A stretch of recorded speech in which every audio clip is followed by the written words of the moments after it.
الحمد لله رب العالمين والصلاة والسلام على سيد الأنبياء والمرسلين وعلى آله وأصحابه أجمعين أما بعد إن أولياء الله لا يموتون بل ينقلون من دار إلى دار صدق الله العلي العظيم وصدق على رسوله النبي الكريم۔ جو میں نے حدیث پاک آپ کے سامنے پڑھی ہے یہ حدیث قدسی ہے، اور اس کے اندر اللہ رب العزت اپنے دوستوں کی شان اور بڑائی بیان کر رہا ہے۔ ارشاد باری تعالی ہے کہ اِنَّ أَوْلِيَاءَ اللَّهِ لَا يَمُوتُونَ بَلْ يَنْقِلُونَ مِنْ دَارٍ إِلَى دَارٍ۔ یاد رکھو، خبردار ہو جاؤ، ہوشیار ہو جاؤ کہ اولیاء اللہ جو ہیں یہ مرتے نہیں بلکہ ایک گھر سے دوسرے گھر میں منتقل ہو جاتے ہیں۔ یہ مرتے نہیں بلکہ ایک گھر سے دوسرے گھر میں منتقل ہو جاتے ہیں۔ فلسفہ یہ ہے کہ اگر تم اپنی جان اللہ کی محبت میں قربان کر دو گے، فنا کر دو گے، تو تمہیں حیات ابدی مل جائے گی، کبھی نہ ختم ہونے والی زندگی مل جائے گی۔ یعنی کہ اللہ کی راہ میں فنا ہو جاؤ تو حیات ابدی ملے گی، کبھی نہ ختم ہونے والی زندگی ملے گی۔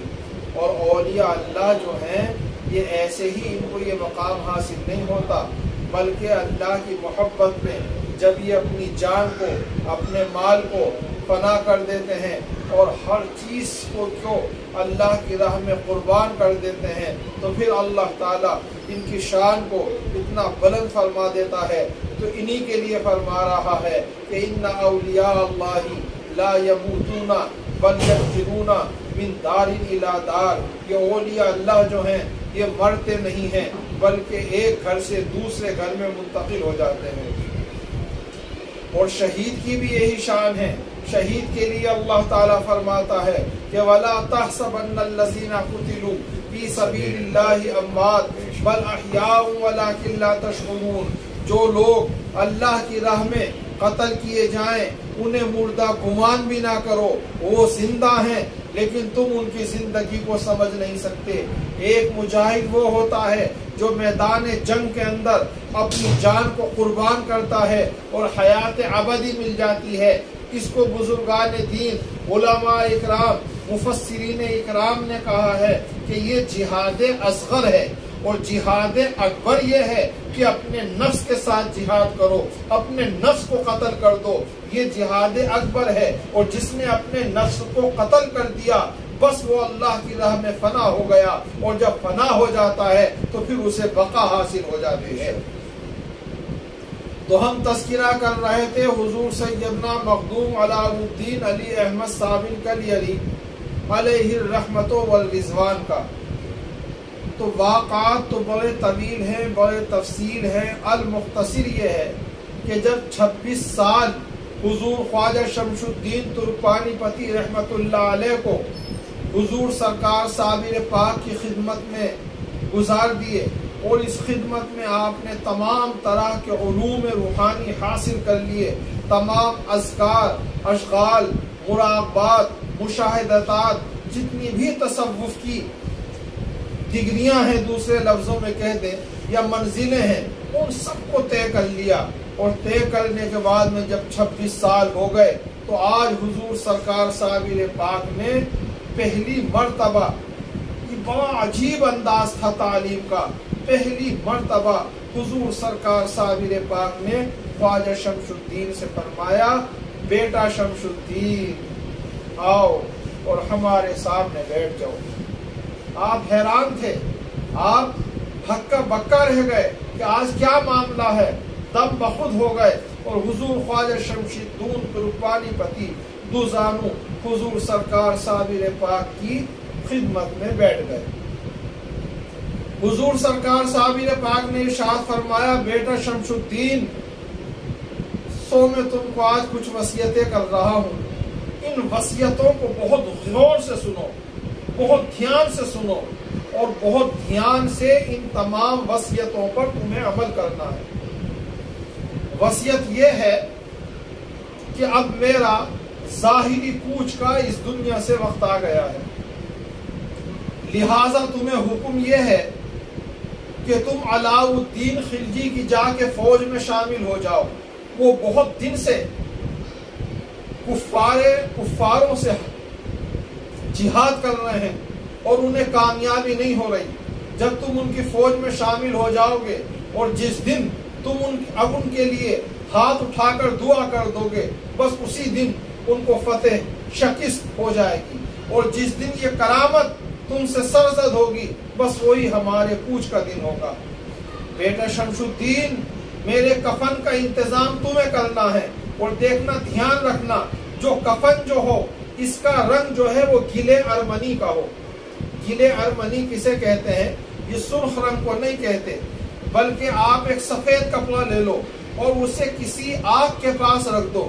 آگ کی تپش سے جب وہ کپڑا جو ہے نہ تو سرخی ہوگا نہ کتھئی ہوگا، اس کا جو بیچ ہے اسے گلے ارمنی کہتے ہیں، یعنی کہ ڈارک براؤن اور ہلکے براؤن کے جو بیچ کا جو ہوتا ہے، اس کا آپ مجھے کفن لینا۔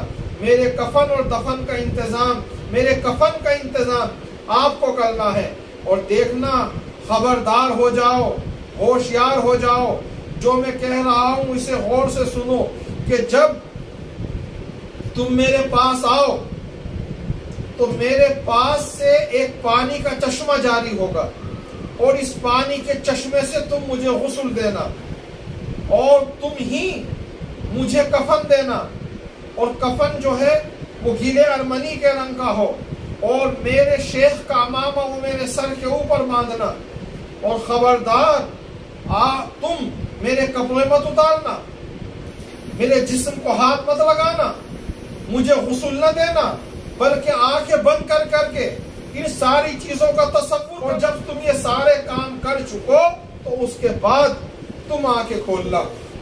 اور بیٹا شمس الدین، تم مجھے قبر میں مت اتارنا، اس کا کام حضرت خواجہ قطب الدین بختیار کاکی رحمت اللہ علیہ نے کر دیا ہے۔ یہ علیم اللہ ابدال، دو پتھر جو امام صاحب کے مزار پر رکھے ہوئے ہیں، جو سرخ ہیں، آپ ان کو لا کر میرے جسم کے ارد گرد اس انداز میں کھڑا کر دینا جو کہ مثل قبر ہو جائے گی، لیکن تم مجھے قبر میں مت اتارنا۔ خواجہ شمس الدین ترکپانی پتی رحمت اللہ علیہ رونے لگے کہ حضور یہ کیا معاملہ ہے کہ آپ جو ہے میں آپ کو قبر میں نہ اتاروں؟ کہا کہ نہیں، تم قبر میں مت اتارنا، بلکہ اب سے 250 سال کے بعد ایک مجدد پیدا ہوگا جس کا نام عبد القدوس گنگوہی ہوگا، وہی مجھے قبر میں اتارے گا اور وہی مجھے دوبارہ نماز جنازہ پڑھے گا، تم یہ کام مت کرنا۔ تو خواجہ شمس الدین ترکپانی پتی رونے لگے اور رونے کر کہا کہ حضور مجھ سے تو یہ برداشت نہیں ہوگا۔ فرمایا کہ نہیں برداشت کرو، اور ہم تمہیں حق اقلیم کا شاہ ولایت کرتے ہیں، جب تک کوئی ولی کامل نہیں ہونے کا، جب تک تمہاری مہر نہیں لگنے کی، جب تک تم اس پر اپنی مہر ولایت نہیں لگاؤ گے، اس کو ولایت کا تاج نہیں ملنے کا۔ اور یاد رکھ، میں چاہوں شمس الدین تو تجھے اس وقت تک زندہ رکھوں اور تجھے اس زمانے کا مجدد بنا دوں، مگر یاد رکھ شاہ ولایت کا مقام زیادہ بلند ہے مجدد سے۔ آپ زار و قطار رونے لگے، لیکن پھر آپ نے فرمایا کہ شمس الدین بابا، یہی مرضی رب ہے، اور مرضی رب کے آگے سر نگو کر دینا چاہیے۔ آپ وہاں سے یہ تمام وصیتیں سننے کے بعد میں قدم بوسی کر کر آپ واپس تشریف لے آئے اور علاء الدین خلجی کی فوج میں بھرتی ہو گئے۔ اس کے بعد کے تمام واقعات جو ہیں وہ آپ کو معلوم ہے، اکثر آپ قوالیوں میں، نظم میں، نثر میں سنتے رہتے ہیں۔ اور مختصر یہ ہے کہ جب وہ قلعہ فتح ہو گیا تو آپ نے اپنی تنخواہ سے وہ کفن خریدا، اور کفن خرید کر جیسے شہر سے باہر نکلے، مشہور قصہ ہے یہ، اور ٹھوکر لگی، اور جب آپ اٹھے ہیں تو کلیہ شریف میں موجود تھے۔ جب کلیہ شریف میں پہنچے ہیں تو دیکھا کہ حضور خواجہ شمس الدین ترکپانی پتی رحمت اللہ علیہ نے یہ ملاحظہ فرمایا کہ حضور سرکار صابر پاک کی جسم اقدس کے پاس ایک پانی کا چشمہ جاری ہے اور ایک جنگلی شیر وہاں بیٹھا ہوا ہے۔ جنگلی شیر نے جیسے خواجہ شمس الدین ترکپانی کو پتی کو دیکھا وہ وہاں سے لے گیا، اور ایسا محسوس ہو رہا تھا جیسے ابھی ابھی روح پرواز ہوئی ہو۔ عجیب سا سما تھا، رحمت خداوندی برس رہی تھی۔ خواجہ شمس الدین ترکپانی پتی تنے تنہا تھے، اور جیسے جیسے حضور سرکار صابر پاک نے وصیت کی تھی آپ نے اسی طرح سے کیا کہ آنکھیں بند کر لی، اور اب آپ نے خیال کیا، جسم کو ہاتھ نہیں لگایا کہ اب میں کپڑے اتار رہا ہوں، اب میں غسل دے رہا ہوں، اب میں کفن پہنا رہا ہوں، اب میں عمامہ پہنا رہا ہوں۔ اور جب یہ سارے کام آپ نے خیال میں ہاتھ نہیں لگایا، جب یہ کر لیے تو کرنے کے بعد میں اس کے بعد میں آنکھیں کھولی تو دیکھا کہ پانی پڑا ہوا تھا، کپڑے اترے ہوئے تھے اور کفن پہنا ہوا تھا۔ اس انداز میں آپ نے حضور سرکار صابر پاک رحمت اللہ علیہ کا اس طرح سے تجہیز ہوئی ہے، یعنی کہ غسل مبارک ہوا ہے۔ باقی کا جو قصہ ہے وہ آپ کو معلوم ہے، نماز جنازہ کا جو قصہ ہے وہ سارا کا سارا آپ کو معلوم ہے۔ المختصر یہ ہے کہ حضور سرکار صابر پاک کا وہ جسم مبارک کے ارد گرد اس انداز میں 2 پتھر لگا دیے گئے جو قبر کی شکل بن گئی، لیکن قبر میں آپ کو نہیں اتارا۔ اور جب آپ نے دوبارہ حضور سرکار صابر پاک کی زیارت کری، فنا البقاء کے بارے میں بتایا، تو آپ بے ہوش ہو کر گر گئے، اور جب ہوش آپ کو آیا تو پھر وہاں سے آپ بلوچستان اور افغانستان دنیا کے شہروں کے اندر آپ نے گشت کیا، لوگوں کو داخل اسلام کیا، اور وہاں سے ہوتے ہوئے دوبارہ آپ پانی پر تشریف لائے۔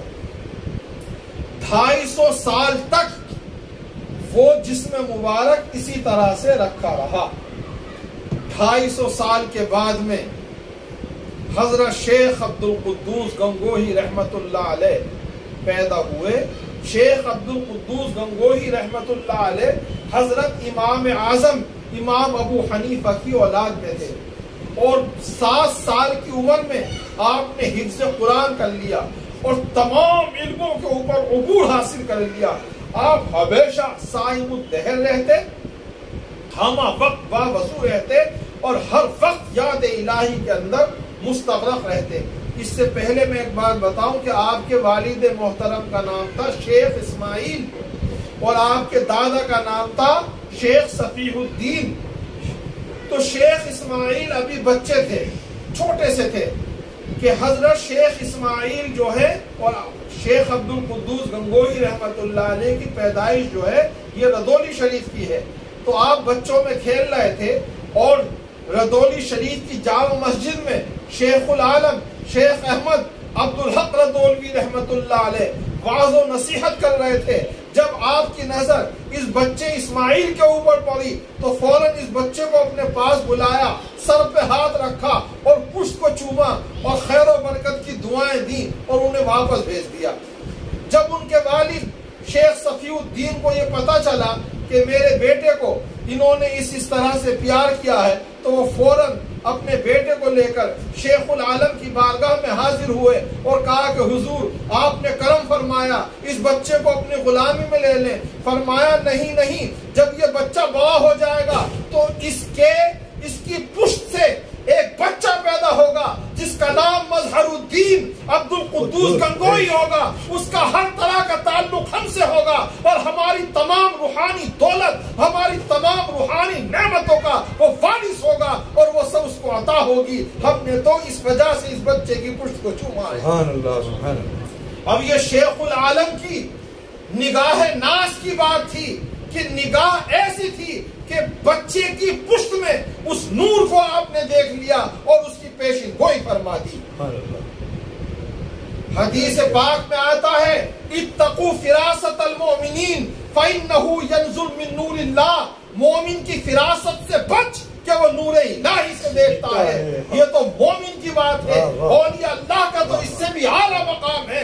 اولیاء اللہ کا تو وہ مقام ہے کہ وہ جس مسلم کے اوپر نظر ڈال دے اسے مومن بنا دے، اور جس مومن کے اوپر نظر ڈال دے اسے ولی کامل بنا دے.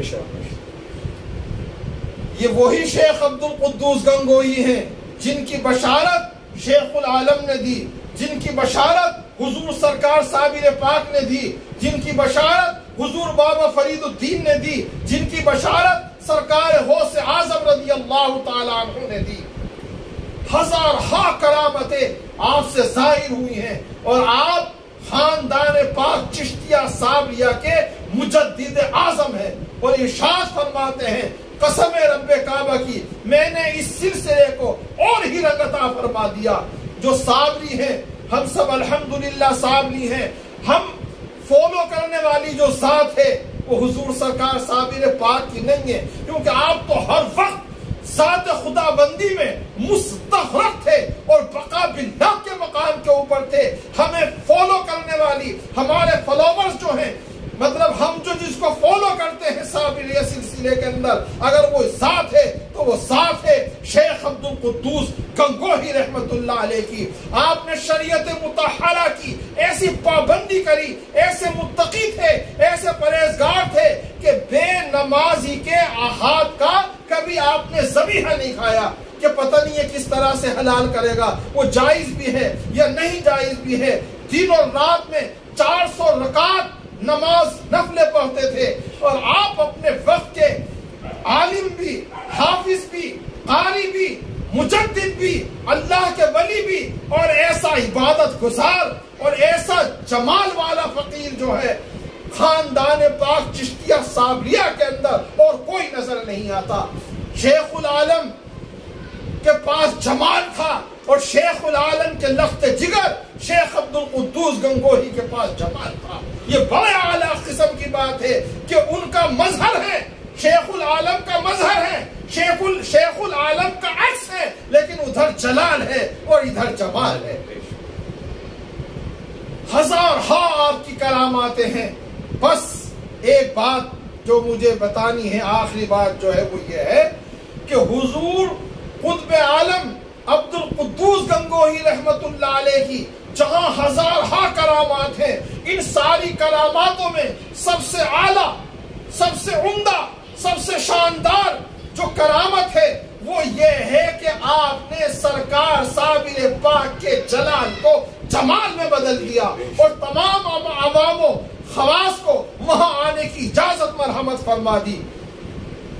اور کس طرح سے جلال کو جمال میں بدلا، کس طرح آپ وہاں تشریف لے گئے، کس طرح آپ کو انکشاف ہوا، یہ بہت ساری باتیں ہیں.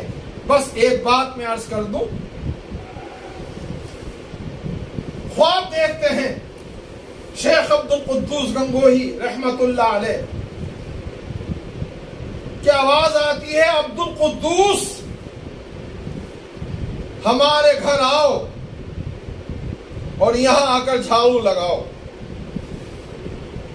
آپ نے ایک دم بیدار ہوئے اور صبح کو ایک مسجد میں آپ نے جھاڑو لگا دی، صفائی کر دی. دوسری روز پھر وہی آواز آتی ہے، عبد القدوس ہمارے گھر میں جھاڑو لگاؤ. یا اللہ، تیرا اور کون سا گھر ہے؟ آپ نے اسم اعظم چشتیہ تلاوت کیا، اور ایک آن میں بیت اللہ شریف، اور بیت اللہ شریف کی جھاڑو لگائی، اور دوسرے آن میں دوبارہ گنگو. یہ شان ہے میرے قطب عالم عبد القدوس گنگوہی کی. جھاڑو لگا دی، رات کو سوئے، پھر وہی آواز آئی، عبد القدوس ہمارے گھر میں جھاڑو لگاؤ. اب یہ خیال کرنے لگے کہ یہ کہاں سے صدا آ رہی ہے. کہا کہ اللہ کا محبوب جو ہے ان کا گھر بھی تو اللہ ہی کا گھر ہے، شاید وہاں کا حکم ہے. آپ دوسرے روز پھر اسم اعظم چشتیہ تلاوت کیا، اور مدینہ منورہ میں موجود، اور مسجد نبوی کی جھاڑو لگا کر پھر اسی آن میں پھر گنگو شریف میں موجود. رات کو پھر آواز آئی، عبد القدوس ہمارے گھر میں جھاڑو لگاؤ. آپ نے پھر بدی کہا، حضور کون سا گھر ہے آپ کا؟ فرمایا کہ مت فنے علاؤالدین علی احمد صابر بھی ہمارا گھر ہے، وہاں اور وہاں آ کر جھاڑو لگاؤ۔ اشتیاق پیدا ہو گیا۔ اللہ رب العزت نے جو کام ان کے لیے مقرر کر دیا تھا، جس کی پیشن گوئی خود مہا بدولت حضور سرکار صابر پاک نے کر دی تھی، وہ وقت قریب آ رہا تھا۔ المختصر یہ ہے کہ آخر اوقات میں شیخ عبد القدوس گنگوہی رحمت اللہ علیہ کو استغراقی کیفیت رہنے لگی، اور آپ مخلوق خدا سے کم ملتے تھے، لیکن اس استغراقی کیفیت میں بھی سنن، واجبات، مستحبات، نوافل، اس میں ذرہ برابر بھی جو ہے، کبھی ذرہ برابر بھی کوئی کمی بیشی نہیں آئی۔ اور آپ کے خلفاء جگہ جگہ پھیلے ہوئے تھے اور لوگوں کو داخلے چشتیہ صابریہ کر رہے تھے، تو لاہور کی جامع مسجد میں آپ کے صاحبزادے یا آپ کے خلیفہ شیخ عبد الصمد رحمت اللہ علیہ لوگ داخل سلسلہ ہو رہے تھے، ان کے دست حق پر بیعت سے مشرف ہو رہے تھے، تو ایک عورت، حافظ صاحب، ایک عورت حاضر ہوئی۔ اس عورت کا نام تھا مجیب النساء۔ کہا کہ میں آپ سے بیعت ہونے آئی ہوں۔ آپ نے کہا سبحان اللہ، کہو بسم اللہ۔ کہا کہ پہلے اپنا شجرہ سناؤ۔ پہلے دیکھیے مرید کی، آپ یہ دیکھیے بات کہ پہلے اپنا شجرہ سناؤ۔ آپ نے شجرہ سنا دیا۔ کہا کہ اب ان سبوں کے مزارات بتاؤ تاکہ میں سب کے مزار پر جاؤں اور وہاں فاتح حاضری دے کر وہاں سے فیوز و برکات حاصل کروں۔ اب آپ نے جو ہے لفظ بلفظ حضور پاک صلی اللہ علیہ وسلم سے لے کر بابا فرید الدین مسعود گنج شکر تک کے بتا دیے کہ مزارات یہاں ہیں، یہاں ہے۔ اب جب آیا حضور سرکار صابر پاک کا نمبر، کہا کہ وہاں تو 12 کوس تک کوئی جا ہی نہیں سکتا، جلال کے اثرات نمودار ہیں، شمشیر قہاری گھوم رہی ہے، اگر کوئی اندر جانے کی کوشش بھی کرتا ہے تو وہیں جل کر کٹ کر راکھ ہو جاتا ہے۔ اس نے کہا کہ جس سلسلے کے بانی، جس سلسلے کے پیشوا، جس سلسلے کے دولہا کا ہی پتہ نہیں ہے، ایسے سلسلے میں بیعت ہونے سے کیا فائدہ؟ میں نہیں ہو رہی تم سے مرید، اور اپنی مٹھائی لے کے واپس جانے لگی۔ اور یہی نہیں کیا اس نے، اور لوگوں کو بھی غلبلا دیا کہ کہاں مرید ہو رہے ہو، کس سلسلے میں بیعت ہو رہے ہو، ارے جس سلسلے کے بانی کا ہی نہیں پتا، جس کے مزار کا۔ بس یہ شہرت ایسی پھیلی جسے سوکھے ہوئے جنگل میں آگ پھیل جاتی ہے، اور سب میں پھیل گئی، اور حتیٰ کہ لوگ سلسلے سے منحرف ہونے لگے۔ جن کے کمزور عقائد تھے وہ منحرف ہونے لگے، کہنے لگے بھئی یہ تو سچی بات کہہ رہی ہے کہ اس سلسلے کے بانی کا ہی نہیں پتا، ہم اپنے آپ کو صابری کہلاتے ہیں، اور صابر پاک کے مزار اقدس کا ہی نہیں پتا کہ ان کا مزار اقدس کہاں ہے۔ جب یہ چہ میں گوئیاں ہونے لگی تو میرے آقا قطب عالم شیخ عبد القدوس گنگوہی رحمت اللہ علیہ کے چہیتے، لخت جگر، لاڈلے خلیفہ حضرت شیخ جلال الدین تھانے سری رحمت اللہ علیہ کو یہ پتا چلا۔ حضرت سے ہم کلام ہونے کا، بولنے کا اس وقت میں جو سب سے زیادہ معاملات تھے وہ شیخ جلال الدین تھانے سری اور شیخ رکن الدین جو قدوسی، جو آپ کے صاحبزادے ہیں، یہ بڑی عظیم شخصیت ہے۔ اور شیخ رکن الدین قدوسی رحمت اللہ علیہ نے حضرت کے حالات کو قلم بند کیا ہے، اس کتاب کو لکھا ہے لطائف قدوسی۔ تو یہ اتنے مقدس اور پیارے ہیں کہ شیخ عبد القدوس گنگوہی فرماتے ہیں کہ جب اللہ رب العزت سے مجھ سے پوچھے گا کہ دنیا سے کیا لائے ہو، تو میں اپنے یہ دونوں شہزادے پیش کروں گا۔ اور شیخ جلال الدین تھانے سری جو ہیں، یہ حضرت عمر فاروق اعظم رضی اللہ تعالیٰ عنہ کی اولاد میں ہے، اور چیت عالم و فاضل تھے اپنے وقت کے، دوسرے مسلک کے تھے، لیکن اور ہمیشہ انہیں بدعتی کہتے تھے شیخ عبد القدوس گنگوہی رحمت اللہ علیہ کو۔ لیکن جب قسمت یاوری ہوئی تو آپ کے مرید ہوئے، خادم ہوئے، خلیفہ ہوئے، اور محرم راز ہو گئے، اور پھر آخری اوقات میں حضرت سے جو گفتگو کرتے تھے تو وہ شیخ جلال الدین تھانے سری رحمت اللہ علیہ کرتے تھے۔ المختصر یہ ہے کہ یہ بات شیخ جلال الدین تھانے سری رحمت اللہ علیہ نے شیخ عبد القدوس گنگوہی رحمت اللہ علیہ سے کہا کہ حضور ایسے ایسے معاملات ہیں، بس یہ سننا تھا کہ آپ کی زبان اقدس سے نکلا یا ہو یا من ہو یا من لیسا الا ہو، اور یہ کہہ کر وجدانی کیفیت ہوئی اور آپ زمین پر گر پڑے، اور ہزاروں لاکھوں لوگوں نے دیکھا کہ جب جسم پر گرے تو صرف پوشاک تھی، آپ کا تہمت تھا، آپ کا امامہ تھا، آپ کا کرتا تھا، اور جسم بالکل غائب تھا۔ روایتوں میں آتا ہے کہ 21 دن تک، اور ایک روایت میں 17 دن تک آپ کا جسم بالکل غائب رہا، اور اس وقت میں تمام دنیا کے بزرگان دین، اولیاء اللہ، عوام، خواص، اجنہ وہاں تشریف لاتے تھے اور اس کی زیارت کرتے تھے۔ 17 دن کے بعد میں یک یہی جملے آپ کی زبان اقدس پہ پھر جاری ہوئے، اور اس 21 دن کے اندر تمام خلفاء اس چیز کا ورد کرتے رہے، سبوح قدوس مخدوم رحیم، سبوح قدوس مخدوم رحیم، سبوح قدوس مخدوم رحیم۔ یہ ورد زبان تھا سرکار خطب عالم کے تمام خلفاء کا اور تمام مریدین کا۔ المختصر یہ ہے، شیخ عبد القدوس گنگوہی رحمت اللہ علیہ نے فرمایا جلال الدین تو کیا چاہتا ہے؟ کہا کہ حضور جو تمام مخلوق کی مرضی ہے وہی میری مرضی ہے، اور اگر حضور یہ کام آپ کے زمانے میں نہیں ہوا تو پھر کبھی نہیں ہوگا، للہ حضور مخدوم پاک کے فیض کو عام کر دیجئے اور ہم سب کو وہاں حاضری سے مشرف فرما دیجئے۔ آپ نے فرمایا کہ اس عورت کو بلاؤ، وہ عورت کہاں ہے؟ مجیب النساء کو بلاؤ۔ مجیب النساء حاضر ہوئی اور کہا کہ تیری ہی وجہ سے آج سے 15 دن کے بعد میں حضور سرکار مخدوم صابر پاک کے مزار کا پتہ ہوگا، اور وہاں تمام عوام و خواص کو جانے کی اجازت ہوگی۔ کہا کہ حضور مجھے مرید کر لیجئے۔ فرمایا نہیں، تو اپنی بات پر قائم رہے، جب مزار کا پتہ چل جائے گا جب اس سلسلے میں داخل ہوئی ہو۔ اور آپ 10 دن کے لیے پھر مراقب ہو گئے، اور 10 دن کے بعد جب آپ باہر تشریف لائے ہیں تو آپ کے خلفاء، جنات اور مریدین اور معتقدین اور رجال الغیب اور اولیاء اللہ، یہ تمام کے تمام اس وقت موجود تھے۔ اور حضور سرکار صابر پاک نے اس وقت جب خواجہ شمس الدین ترکمانی پتی کو وصیت کی تھی، کہا کہ جو مجھے قبر میں اتارے گا وہ اس سلسلے کا مجدد ہوگا، وہ قطب عالم ہوگا، اس کا نام عبد القدوس گنگوہی ہوگا، اور اس کا مقام یہ ہوگا کہ وہ اپنے وقت کے تمام اولیاء اللہ اور جتنے اولین اولیاء اللہ ہیں ان سب کے احوال سے واقف ہوگا اور ان کی رسائی اس تک ہوگی۔ ان کا نام ہے عبد القدوس گنگوہی رحمت اللہ علیہ۔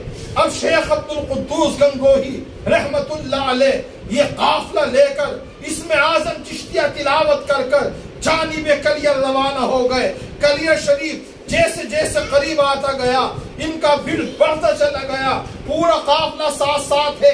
اب جیسے آپ نے اس حدود 12 کوس کے اندر اپنا سیدھا قدم رکھا کہ ایک دم وہ گرجتی ہوئی، لہراتی ہوئی تلوار آئی، اور تلوار آنے کے بعد میں ان کے سامنے معلق ہو گئی، یعنی کہ لٹک گئی۔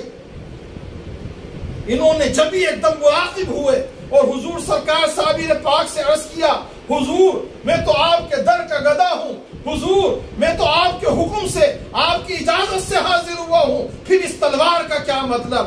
ارشاد ہوا عبد القدوس مردوں کا وار کبھی خالی نہیں جاتا، تو اپنی نفی کر، اور اس کا طریقہ یہ بتایا کہ نفی اس طرح سے کر کے اپنی آستین آگے نکال دے۔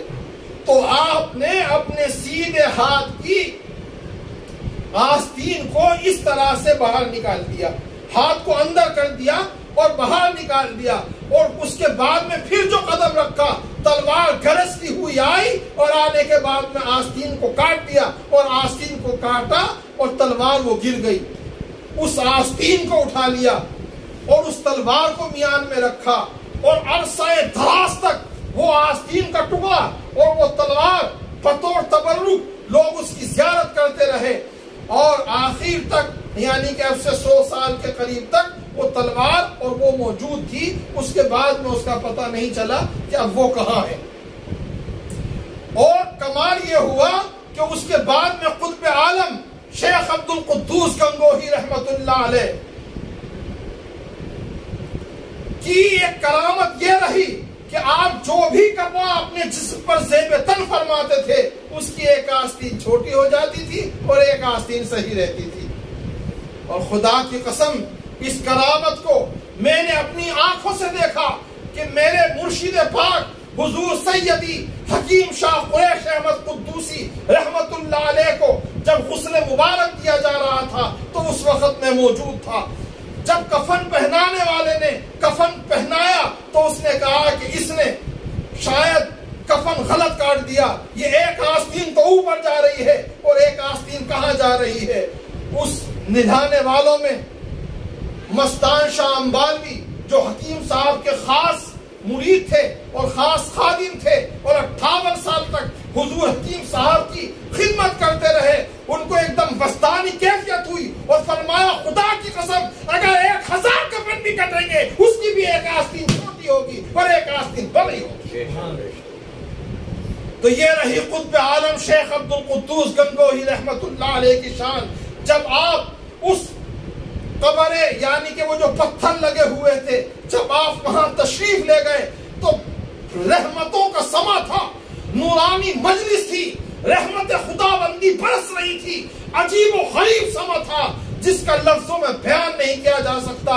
قطب عالم نے رجال الغیب اور اجنہ کو حکم دیا اور حضور سرکار صابر پاک کی قبر مبارک کو تیار کرایا، اور تیار کرانے کے بعد میں پھر قطب عالم شیخ عبد القدوس گنگوہی رحمت اللہ علیہ نے شریعت کیونکہ مطہرہ شریعت مطہرہ میں روحانی نماز کی ویلیو نہیں ہے، ظاہرہ شریعت مطہرہ کا فتویٰ ظاہرہ میں لگتا ہے، تو ظاہرہ طریقے پر اب شیخ عبد القدوس گنگوہی رحمت اللہ علیہ نے آپ کی نماز جنازہ پڑھائی، اور نماز جنازہ میں تمام اولیاء اللہ، اجنہ، قطب عالم کے خلفاء، رجال الغیب، غوث وقت، مردان، رقبہ، نجبہ، اوتاد، اغیاث تمام کے تمام موجود تھے، اور آپ کو قبر مبارک میں اتارا اور اس کے بعد میں قبر تیار کر دی۔ قبر تیار کرنے کے بعد میں اور آپ جتنے دن یہاں رہے، دن میں روزے سے رہتے تھے اور پوری رات شب بیداری کرتے تھے، اور 15 دن تک آپ یہاں رہے۔ اس کے بعد میں آپ واپس گنگو شریف لوٹے اور وہاں جا کر پھر آپ نے 2 گانا نماز ادا کری، شکرانے کی، اور اس کے بعد میں محفل سما ہوئی۔ اس محفل سما کے اندر عوام کو آنے کی اجازت نہیں تھی۔ میرے آقا شیخ عبد القدوس گنگوہی رحمت اللہ علیہ کو اس میں وسطانی کیفیت ہو گئی، اور آپ نے وسط میں قوال کا ہاتھ پکڑ لیا، اس قوال کا ہاتھ دوسرے نے پکڑ لیا، اس قوال کا ہاتھ تیسرے نے پکڑ لیا، ایک قطار سی بن گئی۔ جو قطب عالم کو ہاتھ لگاتا تھا اس کو ایک وسطانی کیفیت ہو جاتی تھی، حتیٰ کہ 3 دن تک گنگوں کی گلیوں میں وزدانی کیفیت رہی۔ جو قطب عالم کی آواز سنتا تھا اس کو وز ہو جاتا تھا، جو آپ کے جسم مبارک کو ہاتھ لگا دیتا تھا اس کو وزدانی کیفیت ہو جاتی تھی۔ قطب عالم شیخ عبد القدوس گنگوہی نے وہ کام انجام دیا ہے کہ سلسلہ صابریہ کے اندر کسی نے وہ کام انجام نہیں دیا، اور ایسی خدمت انجام دی ہے کہ کسی نے ایسی خدمت کو نہیں کیا۔ یہ کام ہے آقا و مولا شیخ عبد القدوس گنگوہی رحمت اللہ علیہ کا۔ پھر آپ نے وہاں ایک مسجد تعمیر کرائی، وہاں ایک حجرہ تعمیر کرایا جس میں اب میرے آقا حضور سرکار صابر پاک آرام فرما ہے۔ پھر ہر مہینے آپ 5 دن کلیہ شریف رہتے، 5 تاریخ کو آ جاتے اور 10 تاریخ کو وہاں سے تشریف لے جاتے، اور جب آتے آپ دن میں روزے سے رہتے اور رات میں شب بیداری کرتے۔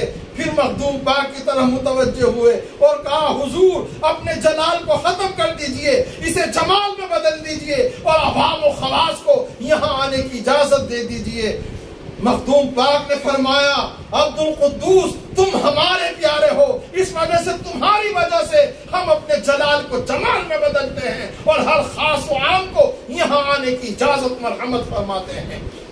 تو جو قدوسی ہیں، جو قطب عالم شیخ عبد القدوس گنگوہی رحمت اللہ علیہ کی تعلیم ہے، وہ یہ ہے کہ اگر دربار صابر میں پہنچو تو دن میں روزے سے رہو، رات کو شب بیداری کرو۔ اس کام کو، اس قطب عالم کی سنت پہ اگر میری نظروں میں نے اگر کسی کو دیکھا ہے جو گامزن رہا اور ہمیشہ جب بھی دربار مخدوم پاک میں حاضر ہوا تو دن میں وہ روزے سے رہا، رات کو شب بیداری کرتا رہا اور ہر وقت حضور سرکار صابر پاک سے لو لگائے رکھی ان کے گنبد کی زیارت کرتا رہا، تو وہ نام ہے میرے آقا، میرے مولا، میرے مرشد پاک حضور حکیم شاہ قریش احمد قدوسی رحمت اللہ علیہ کی۔ اللہ رب العزت مجھے ان کی غلامی میں موت عطا فرما اور تا زندگی اور مرنے کے بعد میں بھی اے اللہ میں ان کا دامن میرے ہاتھوں میں رہے اور پروردگار عالم ان کی محبت میں ہی مجھے موت نصیب فرما۔ وما بلینا الا البلاغ المبین۔